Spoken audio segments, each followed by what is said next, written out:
folks can get more information if they need them.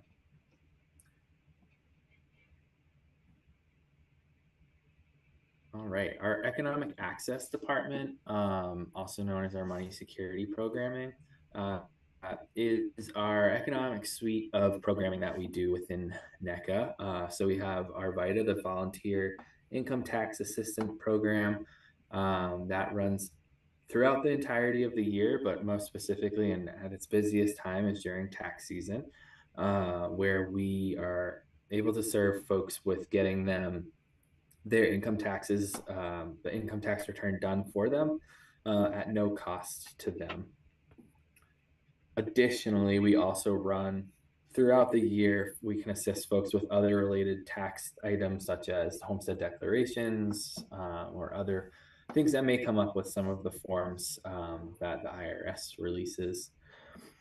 We run our micro business development program, exactly what it sounds like, working with folks who are looking to start their own business in the Northeast Kingdom.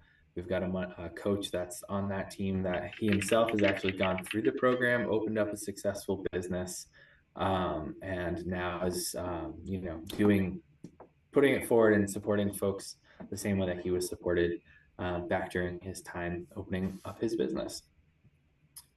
We have some money coaching programs that are specific to financial coaching. So getting folks, ideas around building budgets, whatever that may look like, getting them into different classes related to money coaching, financial security, building wealth, partnering with some of our local area banks around some of this programming as well, which is really exciting.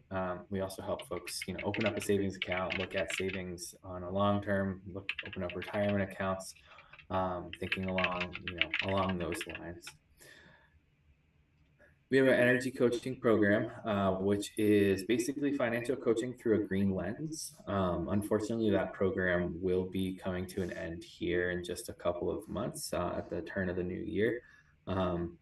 Really great program, but unfortunately having some difficulties, as one could imagine, with the current administration and just a difficult challenge with a lot of the benefits and programs that have been in place for a couple of years or more going away as a result of the administration currently. And then our last program that's housed underneath, well, there's another program, but I'll talk more about that in a second, is our digital access program. So this is getting folks in our area access to connectedness through the internet. And apparently that website's not going to work, which is funny because it's not providing digital access.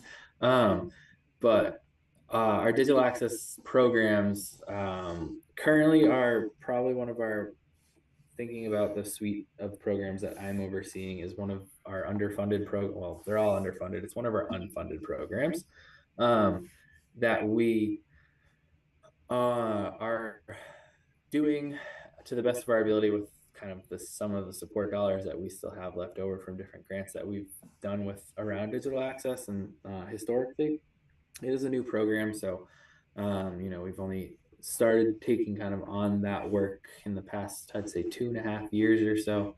But we actually partner with NEKCB, which is the merger of NEK Broadband and CV Fiber.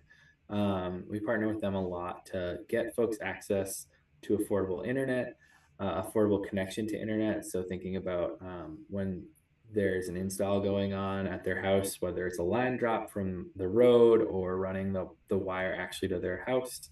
We work with them around the affordability around that, and are able to get access, give folks that are in poverty access to some of the benefits around drop in connection.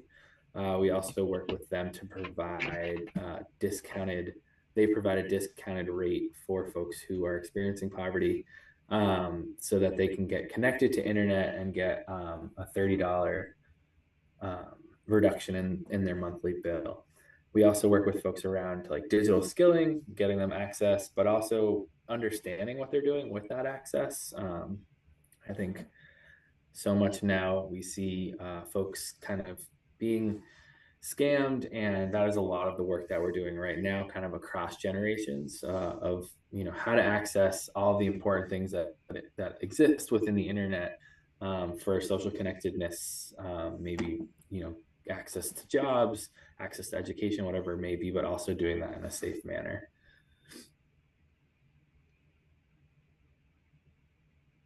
And then our children and families program, that is our Head Start, our early Head Start program, our children's integrated services, and then also our parent child center, um, programming. So NECA is, interestingly, the only CAF agency that is also a parent child center. We are also the only parent child center that has two parent child centers underneath one grant, or underneath one, operator of a grant. So we hold the parent child center for the, Orleans Northern Essex district and the Caledonia Southern Essex district as well. Our PCC Parent Child Center, in the St. Johnsbury district, is located at our partnership with LI at the Maddie House, the Mathewson House, and then our other up north, is at our Lakemont Center on Lakemont Drive. Um, we offer Head Start, early Head Start programming, again, children's integrated services programming, and then our parent child centers. So traditional Head Start and early Head Start, programming, looking kind of similar to other places, but, um, supporting folks as with early education needs. Children's integrated services is working with children who are, uh, I believe, no, I'm not 100% sure, but I can double check and get back to everyone. I believe it's, pregnancy to, the age of 3. So it's an early intervention, working with individuals, specifically, folks who are experiencing a pregnancy that, may result in some sort of intellectual disability. Um, and then our parent child centers have a bunch of different programs. They offer a bunch of core supports for folks, and some of those programs include, men's groups and, parent child groups. All of those are hosted kind of throughout the Northeast Kingdom. We are, play groups, our parent child groups, same thing, but we call them play groups. Play groups are throughout the kingdom. Like I said, we've got some that operate in Gryan, we have some in Canaan, we have, one in St. Johnsbury. I believe there's one in Gilman. They move around. They're very much a mobile kind of group of folks, that provide supports for connection for families, new families, families that may not know their neighbors. Um, and that is a huge part of the work that they're doing. We just had a great, it's a little early, but we just had a great time at the reindeer farm, up north. So that's our annual thing, and it was quite a great day, um, and always ends up with the most adorable pictures. I mean, obviously, but, um, yeah, Crystal, I see your hand. Yes. What is NECA doing to help families get in touch with other preschools, with all of the funding cuts that are happening on a national level for Head Start programs? Yeah. So are you specifically talking about, like if Head Start families, if for some reason our Head Start program was to shut down, what would kind of be the next steps, or just generally? Next steps and generally, because I know a lot of Okay. parents have questions right now and a lot of uncertain futures. Yeah, totally. Um, so internally, I know was when I first hopped on, I heard a little bit of conversation about Head Start programming at the state level. Um, NECA is a December 1st grantee from the feds. So right now we are operating, status quo. But as of December 1st, there are big question marks kind of in the air, whether, if the current lapse in our federal government, if they decide to come back to work, and do their jobs, then we would expect kind of the same normal. We kind of have a good idea of what funding would look like. We're not kind of receiving any sort of increases, but we would be level funded, is our understanding. But of course, that requires the feds to come back and sign a bill and then get folks back into work to be able to process said things. Um, in the moment that we were to, or if we were to experience a closure as a result of not being funded, I think we're still contingency planning on what that might look like. I think we have a good idea of like internally how it looks, but thinking about how do we support folks that were going to Head Start programs that may not have that access anymore.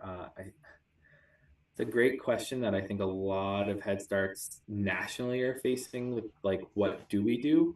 We already know that there is a fundamental um, gap that exists within childcare across the United States, and Vermont is not not special in that regard. So I think it's going to be a lot of like crisis management and leaning into the state. I know that the state does offer some programming or some funding rather for folks who are looking to do childcare but may not necessarily have the right access point. So they're able to provide, I believe, they're not vouchers, they're called something different. But so the goal would be to work with folks to be able to get them into the places. I also think that, like, unfortunately, there is going to be just realistically a number of folks that are going to experience it as a total loss and won't have an option. We will do our best to navigate them through that. So we have in-house navigators that they could work with. But ultimately, I think, yeah, it's a space that I don't really have a good idea of personally. I also, with that said, Nancy Powers is our director of early education and would hold a lot more information around the processes and procedures. But I do know that we plan to stay open in some of our center sites and be able to offer um, families who have that state benefit. It's child care subsidy. There we go. That's the word I was looking for. The child care subsidy. We'd be able to continue to operate those spaces so that folks are still able to have access in that regard. But unfortunately, the folks that, the kiddos that are on Head Start slots, it'll be a navigation of trying to get them onto those benefits and working with families to try to understand what that might look like and how long that may take. But yeah, great question. Um, and to confirm earlier, um, oh, that's so funny. Small world. Um, yeah, I just lost my train of thought. Is there anything we can do as active community members that could be helpful in that situation, whether it be volunteering our time or anything like that?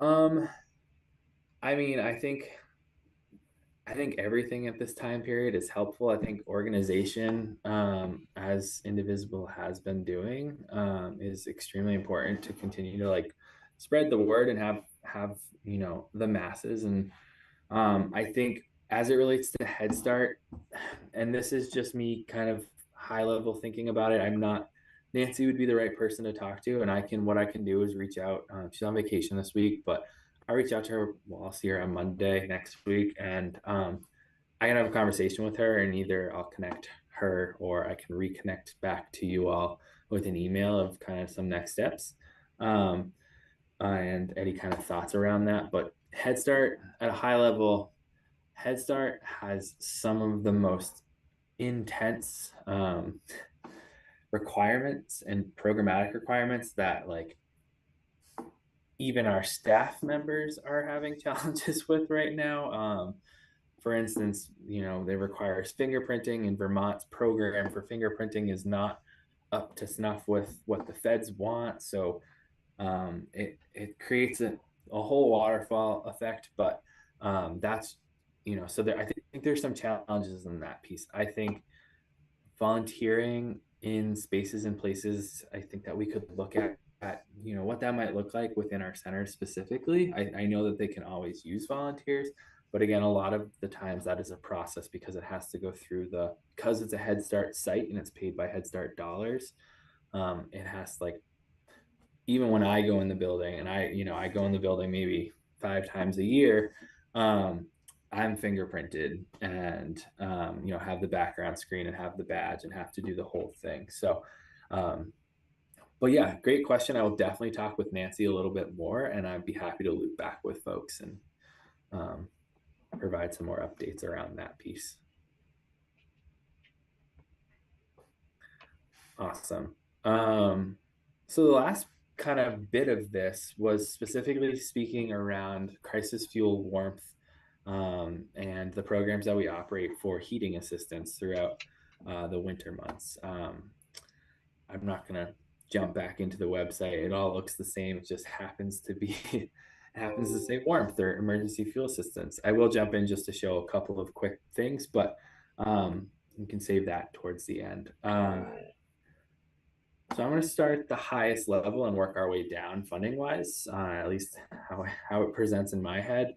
Um, so at the highest level, the state of Vermont provides the supplemental fuel benefit. So folks who are, I believe it's 185% of the FPL, are able to apply for this program. And during that they if they get the award from the state, it's the same as getting like any sort of other general benefits from like economic services. They are awarded X amount of dollars that they're able to that they personally work with their fuel vendor to be able to get fuel from basically the state paying the fuel vendor. So those are those applications are on a rolling basis. Anyone that comes in for any fuel programs through NECA is automatically asked if they have a supplement or if they have the state benefit. And if they don't, then we provide them with an application to that program. So that is the state level benefit that comes through for everybody that NECA has really no touch point with, other than the fact that we check everybody that comes in to see if they have it, and if not, we provide them with the application and support them through that application process. The next level down is the crisis fuel program. At the federal level, I'm sure all of you have heard of the LIHEAP program, LIHEAP. LIHEAP in the state of Vermont is called crisis fuel. But the LIHEAP dollars are currently one of the things that are on the table, the feared table of the Trump administration. Um, and we are not sure what that might look like at a federal, like going forward in time level. What we do know for this year is that the state of Vermont, as part of the emergency board, the e-board meeting that just happened last week, decided to fund with state dollars the entirety of the LIHEAP program as it relates to the state of Vermont. So what that means is that Vermont will be paying, basically Vermont will be paying Vermont to be paying the CAP agencies to provide fuel assistance for folks, which is great. We were all, I mean, as of pre the e-board meeting, we were not sure. We were bringing staff on, and we were, because crisis fuel is ramping up, and we were not sure what that was going to look like staff dollars wise. But not to get ahead of myself, the crisis fuel program is another program that comes from the feds through the state, and is a program that is contracted through all of the community action agencies across Vermont. And that program can assist folks with a fuel assist or two fuel assists, depending on their FPL, where they are on the federal poverty line. Certain folks can have access to two throughout the year. Other folks can have access to one. And what that is support of the cost of whatever it may be. So, for example, it may be that somebody needs a tank fill up and they bled their and a line bleed because they ran out of fuel, and when they came to put more fuel in, they had to do a line bleed, which is about $150. So on top of the fill. So it would pay for that in the entirety of that. If somebody utilizes electric to be able to heat their home, which I would say most of us do, unless you are burning firewood, um, boilers run off of, or not boilers, furnaces run off electric to start them and keep them running and all of that. So that classifies as a reason for an assist. So some folks will come in and we will provide them with dollars to keep their lights on, keep their electric power on, as well as a fuel assist within kind of one bucket. So the total amount comes in, we provide the assist, and we pay it out.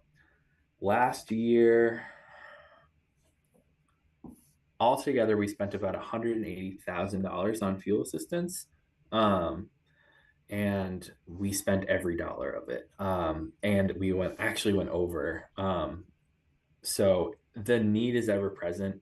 I think gone are the days that we're just seeing like the folks that are experiencing poverty. We're seeing folks up and into the middle class that are also struggling with being able to heat their home and are living kind of paycheck to paycheck in this time period of extreme expense and rapidly increasing inflation. Um, so we while the program is an income eligible program, we do have dollars for through donation that are just discretionary fuel dollars, and are able to support some of those folks who may not qualify underneath one of the programs that we offer, or under the state benefit program. Um, and I think, like I said, we've seen more of those coming through over the past, probably the past 5 years, really the past three that I can think of, more so than anything else. Um, the last program is the warmth program, which I'm going to spend a little bit of time on. The warmth program is kind of the last catch, if you will, of folks who need access to fuel assistance. The warmth program is 100% donations based. And every dollar that comes in for warmth is a direct dollar payment for fuel assistance. There's no administrative rate that's taken off the top. There is no cost for staffing that goes into it. It is dollar for dollar, a support mechanism for folks who need access to fuel. It's a little bit different because it's 100% donations based. So it's a statewide program, but it's ran by the CAP agencies, by the Community Action Partnership. And we together have a group of folks that meet and kind of direct the annual program and what that might look like. So in years previous, I think it was a $300 benefit per year. And it just wasn't, we weren't able to fill a tank. And oftentimes we were actually paying out of other discretionary dollars to fill the tank, because the cost of a lot of places won't go out unless they're filling a tank and costs so much money. So now that benefit is $500 per household per year, per season. We don't do it on like a 12-month calendar. It's just per heating season, really. And the warmth program can do exactly what everything else can. All the other programs, it provides fuel to folks. We can pay for assistant, for electrical, for folks if they're being, the heat is being threatened. And yeah, it's a supplemental program that we utilize, staff from other departments and from the crisis fuel program to be able to kind of support. The specifically, the program previous years used to run October to the end of April, for warmth, and as a result of just the overwhelming need that we're seeing, we pushed off this year, all of us across the state decided together to push off the start till the beginning of November. So today was actually our first day of the warmth program. Um, we brought on all of our new staff today, and then we're taking phone calls and logging everybody, and we'll start providing it. Will be the provision of assistance will start not tomorrow, but the day after. So we'll start calling fuel vendors and giving people callbacks. Um, but yeah, the warmth program, like I said, is 100% donations based. And I'm just going to jump really quick back into the website just to show folks. Get there first. So there we go. Share my screen. So when folks come into the NECA website for fuel assistance under Get Support, it's heating and utility assistance. You just click on the top one, and it will bring you to this next page. So we run a couple of different programs, the fuel assistance program being kind of all the things that sit within fuel. And then there's an after hours crisis fuel program for folks that have received or have ran out of fuel, and it's been after normal business hours, so that we make sure that folks are still able to access and don't have to wait either the night or the weekend. So sorry, I'm actually in the wrong spot. Support our work. This is the one I was looking for. If folks have friends, family members that might be interested in donating, the best place to send them is this NECA page. It is under support our work, and it's donate to warmth. It'll bring you to this page. Just some general explanation of what's going on here. And then there's actually a quick button that will bring you to our Bloomerang, which is a donation, our donor basis database that we utilize. And this link will directly allow folks to donate specifically to the warmth program rather than just like general NECA dollars. So if someone really is looking to donate to something specific, this is where it is. You can fill out all the information and then donate. And then it also saves your information so that we're able to stay in contact for, all the different reasons. And yeah, so that's the warmth website. The other thing that was really exciting that we did a couple weeks ago, and folks may have seen it driving around, was the Wheels for Warmth program. So Wheels for Warmth is a state-run program, or statewide program rather, not run by the state, but it was started by Governor Phil Scott before becoming governor. It was about 20 years. Well, actually, it was 20 years ago this year. And him and one of his buddies named Richard, who still works the program every year, started this program. It started, very small and has continued to grow and grow and grow every year. I believe started this program. It started last year's numbers. We just got the new numbers back, but I haven't had a chance to calculate all of the things. I think it was around $816,000 that has been provided to fuel our neighbors over the past 20 years. Just super impressive. The way that the program works is, and the way that it worked in the kingdom most recently, is we hold an event. What's a donation event? DMV police are there, and they are inspecting every tire that comes in. So folks can come in and they donate their tires. If DMV decides that the tires aren't good, so the tread's bad or the tires are too old, then they can be recycled for $5 a tire, which is a little bit of a reduction in cost from like having to recycle them at like Casella, for instance. And Casella actually donates that money back to NECA. So, and what we do, or back to the program that's doing the donation, doing the event. So every $5 that we got was a direct donation to NECA in the long run, which was really great. We did about 1,000 recycled tires this year in 2 days. It was in 2 days of rain and cold. I I was there slinging tires for both events, both days.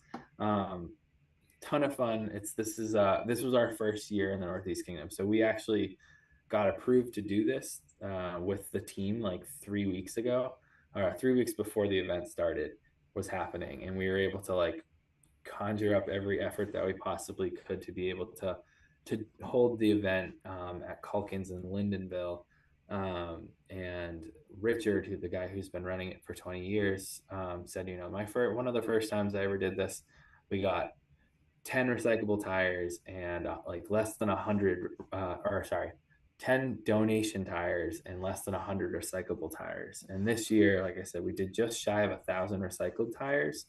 um, and then we did another 300 on top of that of donated tires that were still eligible for use on a car, to be installed by DMV or by, you know, any sort of mechanic. um, so part one was come in, donate the tires. If they're good, great. You can donate them to the program, and that's what a lot of folks did. Like I said, 300 tires. And then if they weren't good, you could recycle them there, or you could take them with you, whatever you know the decision was. And the program, in the words of Governor Scott, it's a win-win-win program, where donating tires in a, you know, in a respectable manner. We're not like heaving them on the side of the road or throwing them into the rivers. Um, we are providing warmth for our neighbors through the donations into the warmth program. And the third one being that the program is able to sell tires for inexpensive tires for folks throughout the state. And that event was held the Saturday after. So not this past Saturday, but the Saturday before. Um, all of those tires that were donated across the state ended up in Barrie and Pittsford, and they were sold ranging from 15 to I think $30 a tire. Um, and some of the tires were brand new. I used to work for our sister cap agency in Barrie called Capstone. And this is where I first got involved with Wheels for Warmth. But I used to buy tires every year from Wheels for Warmth, because it was a great cause, and they have so many tires. And they were a brand new set of winter tires. They had, you know, I think maybe a couple hundred miles on them, and I think I paid like $120 for them, so like less than one tire price. um, and all the good things. It's supported folks, and they were recycled, and we got them, you know, got them off of the streets, if you will. I guess to be put back on the streets in the long run, um, uh, but anyway, so that program has we haven't gotten our final numbers back. I'm actually going to a lunch later this week to meet with the program, and their it's their final like end of the year or end of the program's kind of celebration, where they'll be presenting NECA with the returns that we get from the program. And I'm estimating it will probably bring in about $10,000 for the warmth program, which is substantial, and is new donations that we haven't had for the program in previous years. We spend in the fuel program in the warmth program, we spent $40,000 last year, of that 180. So, and we could have easily spent 80 or more $1,000 based on the requests that we were getting through the warmth program. So it is a really high need program. Um, and like I said, it's 100% direct dollars. Are there any questions about the warmth program? I know that was one of the interests that folks had for me. I'm happy to take questions about what it does or other things, thoughts. Hey, Casey. Thanks for that presentation. Do you think that you have that enough people in need know about this program? Do you feel like your reach is strong enough, or is that something that you could use help with? Yeah, that's a great question. That's an interesting question. I think um, we can always do better with our marketing of programs. I think that like we live in, the most remote part of the state, and there are often, I mean, I wouldn't be surprised if we're missing a good percentage of individuals who, may not have access to social media, may not, have access to the paper, may only get kind of word of mouth through, trusted community partners or family and friends. I think that, yeah, any piece of supporting kind of that conversation, we do um, a a communication out through mailers around all the fuel systems programs that we have, crisis fuel, warmth, specifically, and then so that folks know that it's happening in the Northeast Kingdom, and that folks can access. We're also at a statewide level. If somebody calls economic services or calls 211, for instance, and they're from this area, they're directed to NECCA as a result of the program and the way that it's set up. Mm-hmm. So I think we access we definitely access we definitely access folks that we've, like I said, we overspent our budget last year, um, and hit the max on our warmth budget. So I think we're always happy to get more referrals in Mm-hmm. from wherever it may be, and also to continue to be able to support those individuals. There's also the other piece of the actual like financial supports that are required. So like spreading the word around the warmth program. Right now we're working with a couple of different entities around direct donations to the warmth program, local banks, fuel vendors. We're also trying to hold a warmth event this winter, which hopefully more information to come. But yeah, Eddie helped spreading the word on the word that the work that NECA does, I think, is super appreciated. The easiest way to do it, I think, for folks that have access to the internet is through our website. But Mm-hmm. also, if folks would like, I'd be happy to.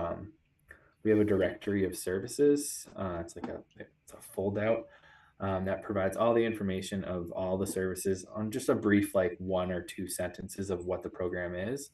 That if folks want to drop, in different community centers, I think in this, in our area, St. Johnsbury, Lindenville, I think we're very well covered. I think it's like Sure. more of those, the Essex counties, the North Troys. North Troy is actually really covered because we have Head Start there, but the satellite towns that exist in the Northeast Sure. Kingdom. Sure.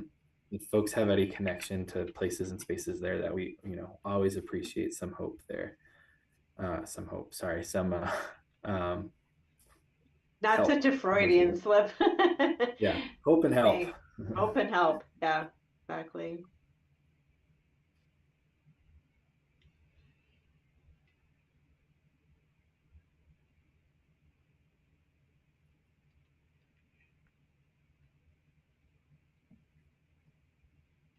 Does anybody else have any other questions or concerns they'd like to address?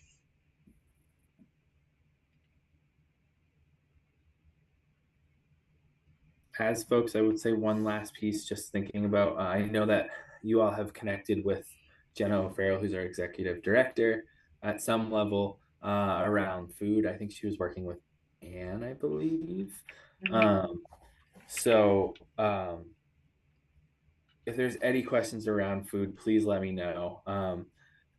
But I think you all have got a pretty good idea of what's going on for the food program and the needs that we have. Just for folks to know, spreading the word wise, we have received some donations over the past week or so around food.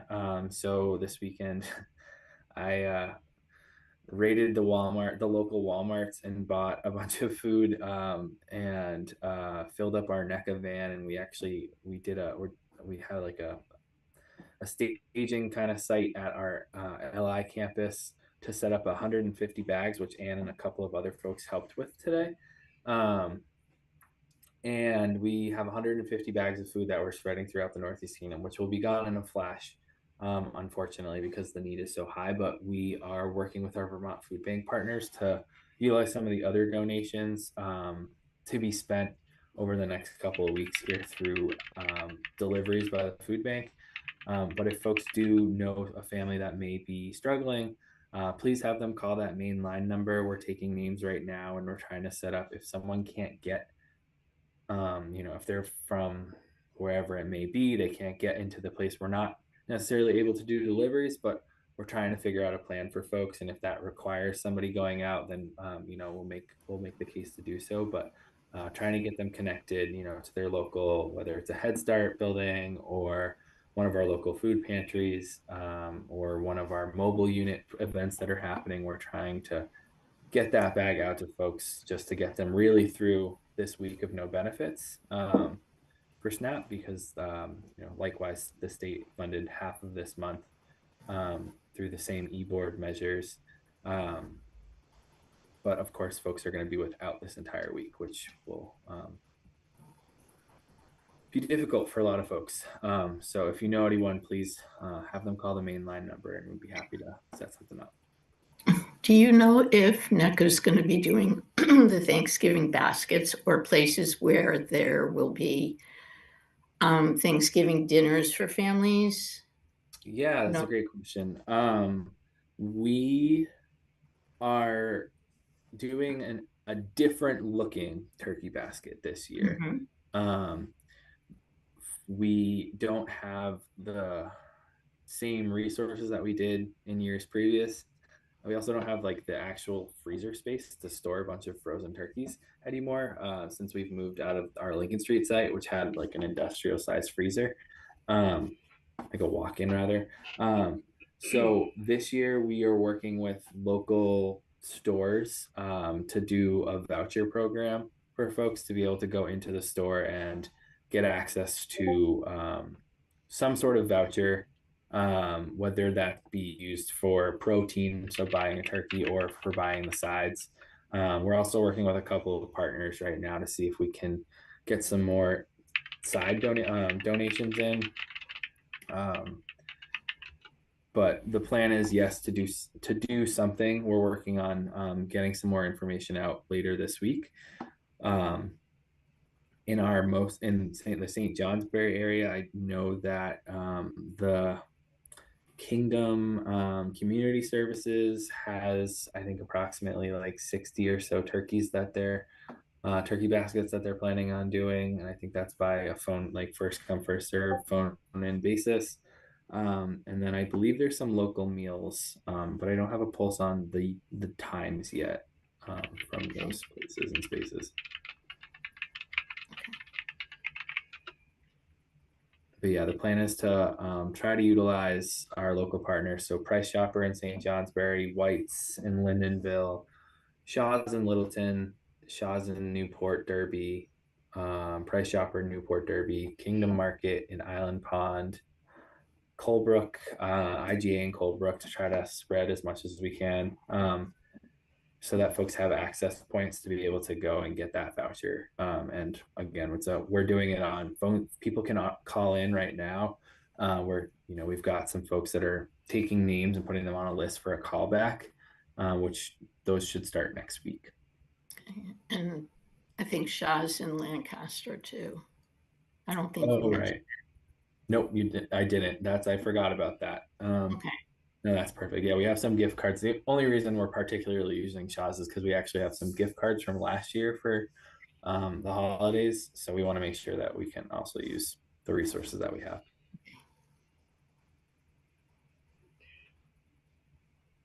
So if somebody has some time to volunteer, how can they be useful to you? Yeah, that's a great question too. There's so many things that folks can do at NECA. As you can imagine, community action every day looks a little different.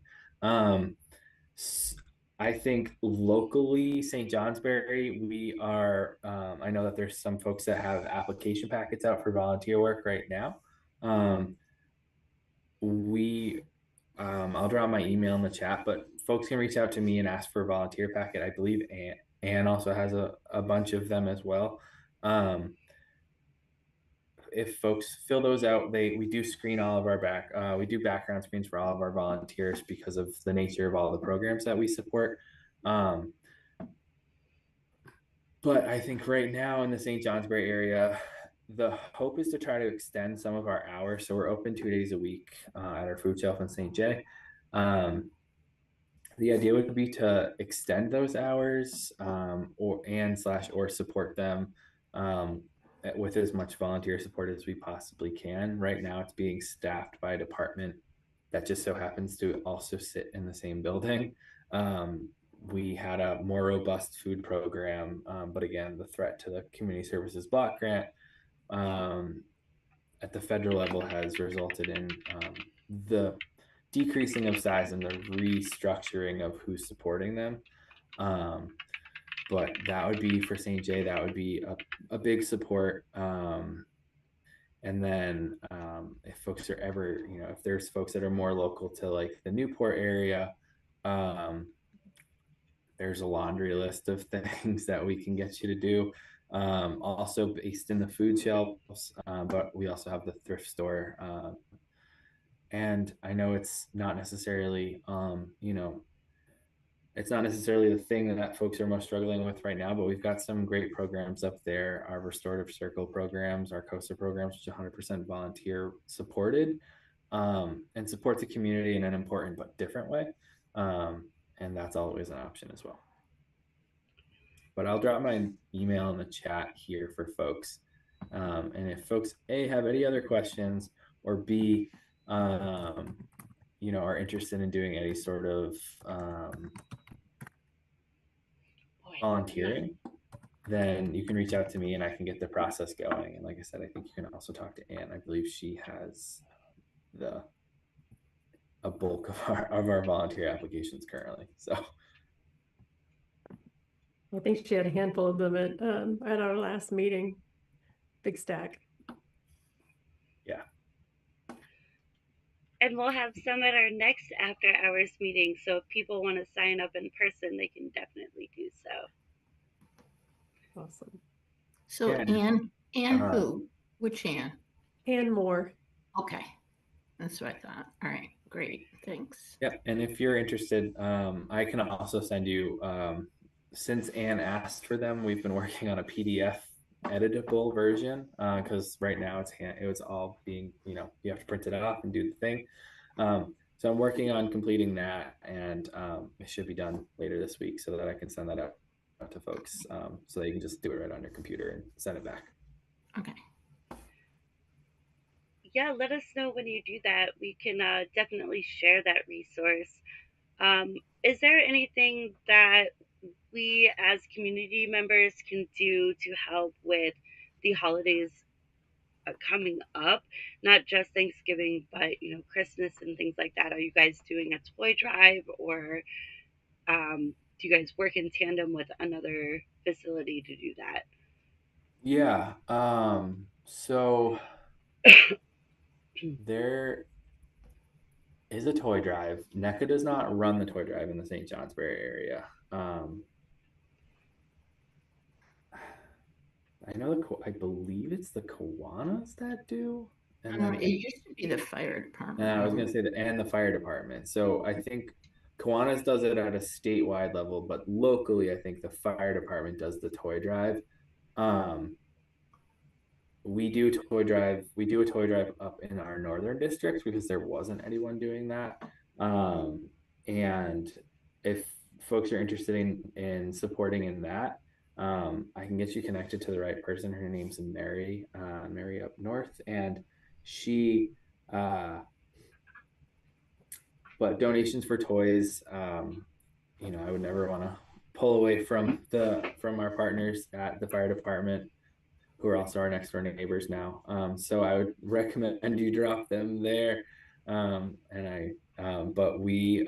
so for toy drives locally, not something this year, but we try to do whatever we can for the holiday seasons around different things. So typically year to year, we've done Christmas trees. We have a farm that donates Christmas trees. We also do we have some donations of menorahs that we are able to give out to folks. And then we also have candles for Kwanzaa that we provide out of our parent child center. which is now at Linden Institute, at the Maddie House. If folks are interested, then just calling our main line is a great way to get to the right person. But that person that is running that is Heather Lytle down south. And yeah, that's just like a call ahead and we'll get it for folks. The Christmas trees typically come, I think it's the first or second week. I think it's the first week of December. And we usually get around 100 of them. And then we split them between the north and the south. We try to get them all over the kingdom to all of our different service locations.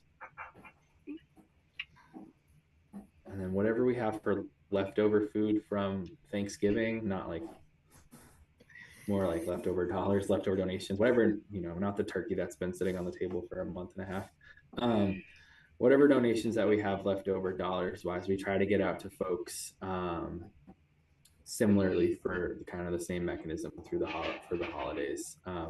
It's not really a program per se. It's just really, when folks call in, we try to have some sort of pocket of dollars or donations that we can give out for someone that may be struggling during the holiday season. That not Thanksgiving, and we also, knowing how kind of different holidays celebrate and what they, the foods and things that folks have for their specific holidays, we try to just be able to support everybody through the specifics, not providing something that may not be usable or necessarily wanted or appropriate.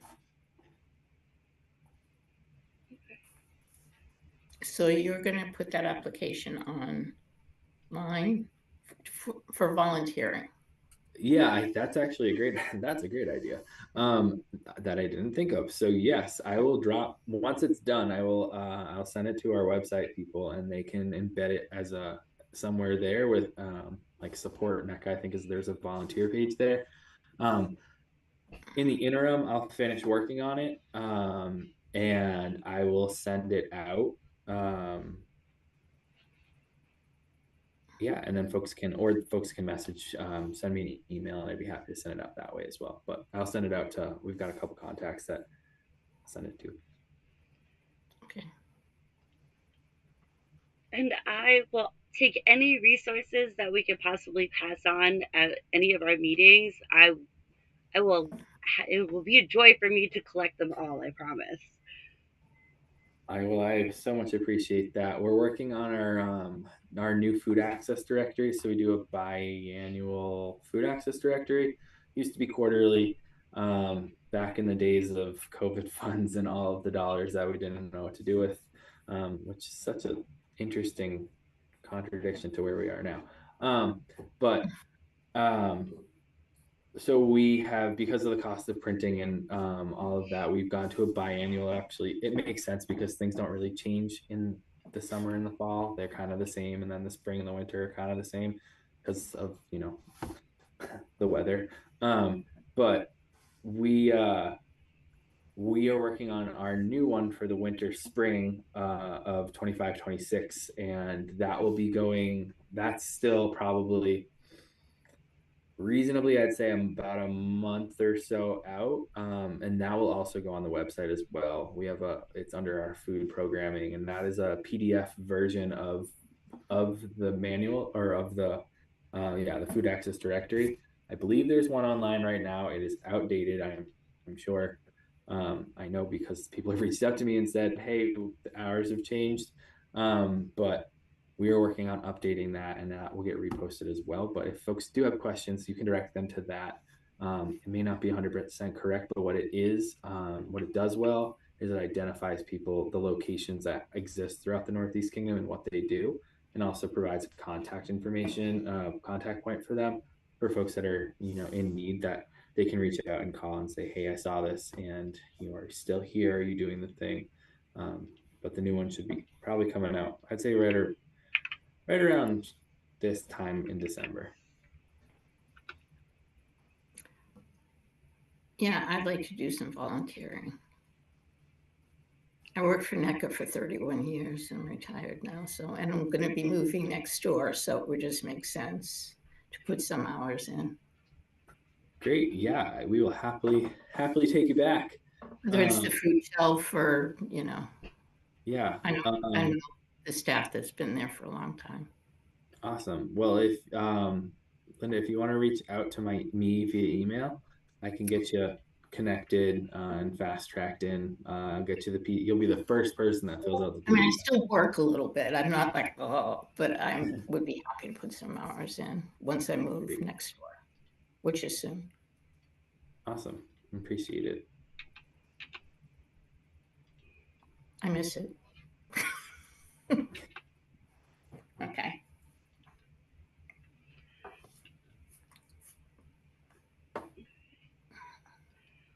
Are there any more questions or anything anybody else would like to address with Casey? Casey, I did send you an email about asking about volunteering in St. J at the food shelf. Awesome. So Thank you so much, Karen. maybe Linda and I can volunteer together. Great. It's a small but mighty little food shelf. That would be great. That would be perfect, Sharon. Yeah, we've gone. Linda, did you used to work at Lincoln Street? Periodically, I worked for Early Head Start. Okay, you had the far back office, right? Okay, I think we ran into each other a couple times. And I was like, you look really familiar, but I couldn't place it. Yeah, so we went from like a very large, probably 1,000+ square foot gymnasium cafeteria combo that they used to do when they built schools into a 10-foot by 8-foot room. So we're still handing out food. We're still doing the same numbers. It's just from a much smaller place. So there's not a lot of like process and tasks and things like stocking and all of that. But we do have a really big need for just somebody being there and supporting the team while they're there, and greeting guests coming in and all of those things. So be happy to, once I grab your app, I'll send out your applications later this week, and then we can figure out what works best for you. Cool. Okay. You want me to put my email in the chat? Sure. Yeah, that works.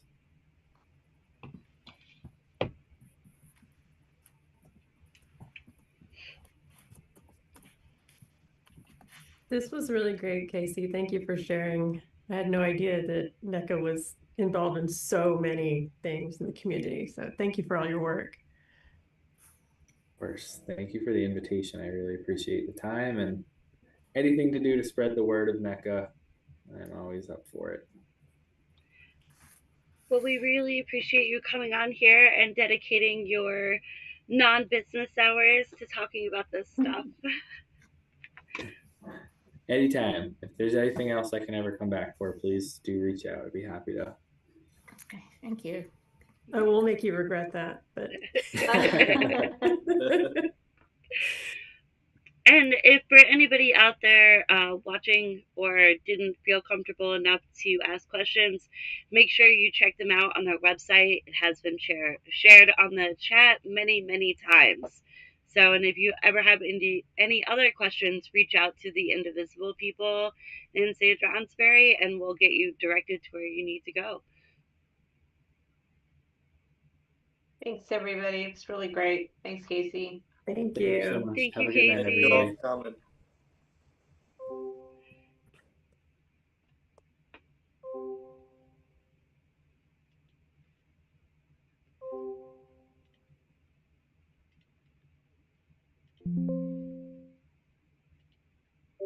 Recording stop.